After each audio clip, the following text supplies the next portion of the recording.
All right, it is Friday. Bitcoin still just chopping sideways. We're going into the weekend, so don't expect anything too crazy in the coming days unless it is going to be out of the norm. Sometimes weekends can be pretty volatile with that low volume, but honestly, I'd rather just trade sideways because any move up we have Saturday, Sunday, probably just going to get retraced back into anyway to fill those CME gaps. But while there's not too much action over here on Bitcoin, we are seeing some pretty bullish things happening over in the stock market, as well as we did tap the level to the downside that I wanted to get cleaned out. So now we have a better low. It's still not perfect, but there is a better case that the lows actually end at this point. And let's cover all of that, starting off with the simple chart here that has descending channel in green. We have our big range in pink right here. And then we have our volume range right here, value area high, point of control, value area low. So these are all of the bigger levels on the higher term time frame of this macro range that I am going to be watching. And so far, trapped in between value area low of the volume and the value area low of this that I put in manually. This is more of a time-based level, you could say. It's just based off of wicks,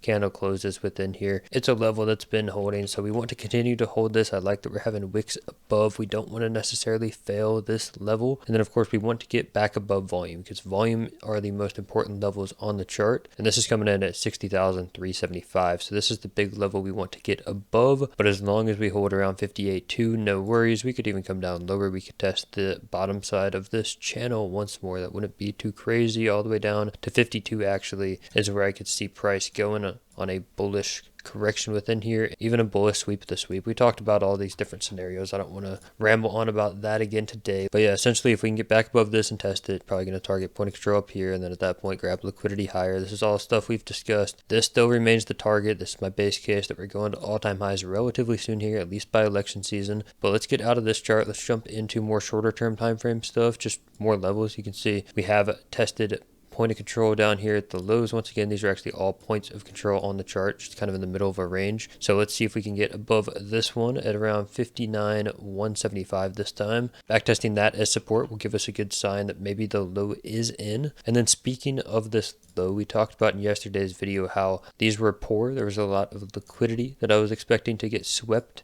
behind these wicks, and that has gotten grabbed. So that's really great to see. We had looked at these yellow dashed lines over here. This is where I mark out my sweep levels, and you can see this one got tapped very well. We talked about the swing failure patterns below it, and we certainly do have that swing failure pattern with a failed auction. So you can see lots of sellers down here versus not a lot of buyers, and all of these sellers are getting absorbed by whales and they get trapped shorting the lows. You also see a lot of shorts just continuing to open in here. Open interest coming up, CVD going down.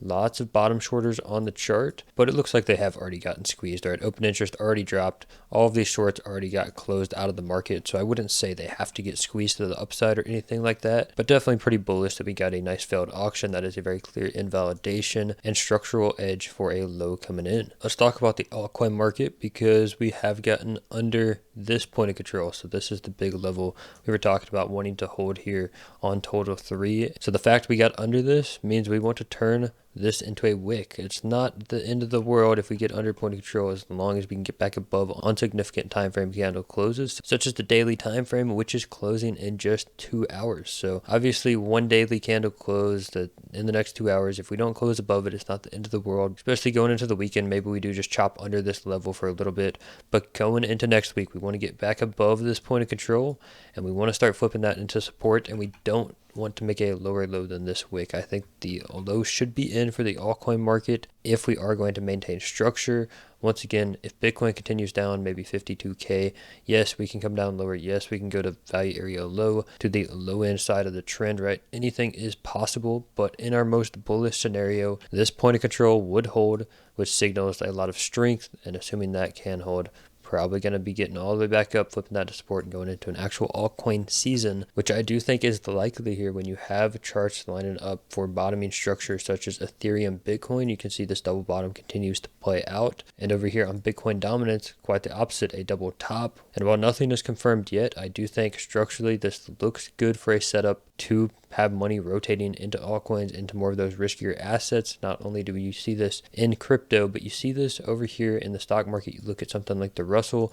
The Russell continues to show a lot of strength here, back up at the point of control. So the more times you tap a level, the more likely it is to break. So I would not be surprised if point of control can get flipped into support relatively soon here. Once again, going into the weekend, so this is all going to be stuff to watch for next week. But the Russell continues to look good, holding a higher low in here, didn't even test the value area low. And then the S&P is coming back up to the highs. It actually just made a new local high today, and I do think all-time highs for the S&P is just around the corner. So we got that to look forward to. Let's see if this volume can now hold as support, and we can go on up into price discovery, giving us clear skies for our risk on assets such as Bitcoin as well. I'm sure when you get the break of all-time highs once again, a lot of money is going to be flowing into crypto, etc., and we could see a big catch-up game with Bitcoin flying back up to the highs. So yeah, essentially thesis is still the same, and I think there's a better chance now that the low is actually in, now that we have swept liquidity, cleaned out a lot of that stuff, but still not perfect. There's a lot of buyers actually looking for lower prices. We see 800, 500, 500 Bitcoin buy walls staggered within here, looking for a potential sweep of 55,970. So that could be the next play, right? I would not be surprised at all if that were to happen, and that's what I'm actually kind of waiting for. I'm not really aggressively entering longs in this range. I'm not super confident in these lows, and I'm already in a long from this low down here, so I'm not too worried about getting in anything. But if my position were to get swept, that's where I'm looking to re-enter.